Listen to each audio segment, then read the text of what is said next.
Every year, Christians celebrate a holiday that commemorates the birth of Jesus. For most Christians, Christmas is a wonderful time of year when people spend time with their families, try harder to be more peaceful, and try to be more giving. There are many beautiful Christmas traditions, and there's no denying that Christmas brings a lot of joy and happiness to most of the people who celebrate it. That being said, there are many in the Messianic movement that declare that Christmas is a pagan holiday, or at least contains many pagan elements. Are these claims true? What does the Bible say, if anything, about Christmas? To answer these questions, let's look a little closer.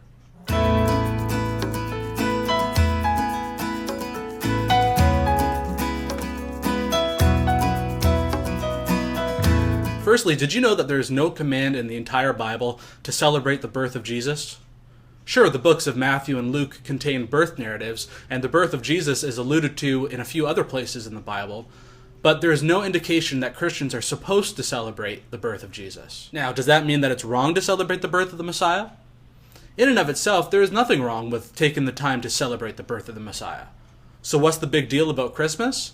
Well, there probably wouldn't be any objection to Christmas if it wasn't for its connections to pagan holidays and customs. Celebrating the birth of Jesus in late December and early January was specifically chosen by church leaders in the 4th century to coincide with the winter solstice, a time when many pagan cultures also had holidays.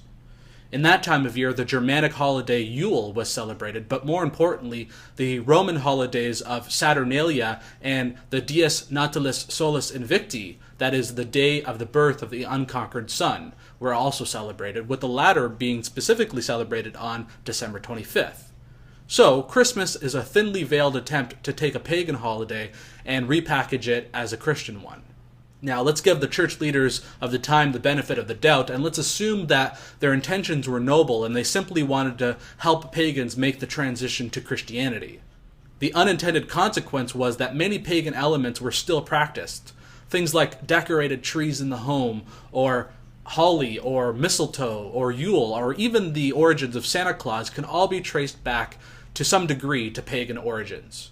Now, of course, the vast majority of Christians today who engage in these customs have no idea of the pagan origins and have the best of intentions. It's easy to condemn the practices of others as pagan and yet ignore sins in your own life, things which are clear violations of God's commandments. So my approach is not to condemn Christmas or those who celebrate Christmas, but instead to lead us back to a few principles. Number 1. Is Christmas in the Bible? The answer is no, and in fact there's always been Christians throughout the centuries who have argued that there is no biblical justification for celebrating Christmas. So this makes Christmas a tradition. At this basic level, the observance of Christmas must be up to the individual, and it is certainly not a sin for not celebrating Christmas. Number 2, did Jesus, the apostles, and the first followers of Jesus celebrate Christmas? Well, no, Jesus and the apostles and the early believers did not celebrate Christmas. If we are to be imitators of Jesus and the apostles, then we should use caution when celebrating extra-biblical holidays. Number 3, God has holidays like Passover and Sukkot that he himself gave the Jewish people, holidays that Jesus and the apostles kept, and holidays that have great meaning to those who believe in the Bible. As believers begin to recognize the Jewishness of Jesus and therefore our connection to the Jewish people, it will become obvious that our priority will be to celebrate God's holidays. Does this mean that we will never celebrate the birth of the Messiah?